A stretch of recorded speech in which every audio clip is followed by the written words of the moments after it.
Hello， 朋友们，大家好，我是你们的好朋友小贤。近几年来啊，直播行业可谓是火爆全国，网红啊也成为人们茶余饭后的谈论对象。不少人抓破头都想成为主播，而直播的时候自己讲一个笑话，却看不到粉丝的状态，就非常容易尬场。这个时候你就需要一款专业的直播声卡来解救尴尬的气氛了。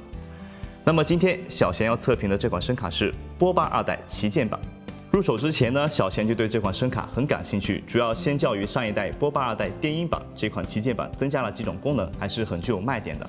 那么这款产品的综合能力究竟怎么样呢？我将对这款波霸2代旗舰版进行方方面面的测试。内包装材质可以很好的保护声卡主体，主体有一层小袋子包装，下面一层的配件盒会比其他配件要精致一点。下面来看一下产品主体，长方形设计，宽度跟手机差不多，操作起来还是挺方便的，拿起来比较轻巧，出行携带也很方便。同时，正面的镜面设计也很时尚。这款波霸2代旗舰版的声卡接口非常多，看起来很暴力，拥有2个耳机接口来支持双耳机同时输出。除了这2个耳机接口以外，它还有独立的麦克风输入接口，伴奏接口也可以再接入一部手机用来伴奏，功能还是很强大的。无线蓝牙连接功能也是官方卖点之一了，长按住主机蓝牙键3秒打开蓝牙，伴奏手机打开蓝牙后搜索波霸2 Pro 进行配对，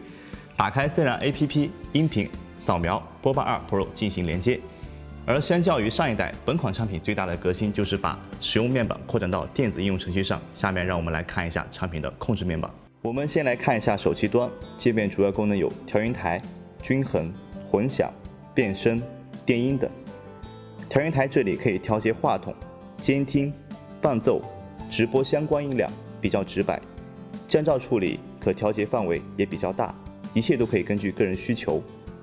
均衡调节这里有几个固定的模式可以进行选择，可以根据个人嗓音选择不同音色的调节。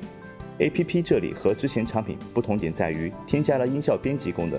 除上面4种固化音效以外，还可以自行编辑均衡选项，制作成更适合自己的音效，并可以储存到自定义音效中。同时在云音效界面中可以下载官方已经编辑好的好几种音效使用。混响效果有这几种可以选择，与音效编辑相同，混响也是可以根据个人的需要来编辑的。与固定的音效和混响功能相比，编辑功能更人性化，也可以给直播和 K 歌带来更好的体验。这确实可以说是这款产品最大的亮点了。电音功能可以选取和自己匹配的调性调式，变声功能可以改变音色，增加直播中的趣味。通过变声音量和变声等级的调节，也可以对音色进行具体的调整，配合直播助手中的音效使用。PC 端的功能和手机端大同小异，也是有调音台、均衡、混响、变声、电音几个功能，使用方法和手机端差不多，这里就不具体介绍了。声卡毕竟是一个声音效果产品，所以评测我要着重测试这台声卡的声音效果。那我就尝试一首自己比较喜欢的歌，测试一下它在具体直播唱歌中的表现好了。从前的日色变得慢，车马邮件都慢，一生只够爱一个人。从前的锁也好看，钥匙竟没有样子，你锁了，人家就懂了。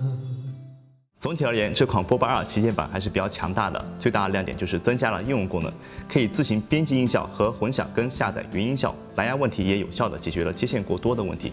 虽然产品的革新、技术和功能方面已经越来越成熟，那么本次测评就到这里了，希望对大家有所帮助。我是你们的好朋友小贤，下次见。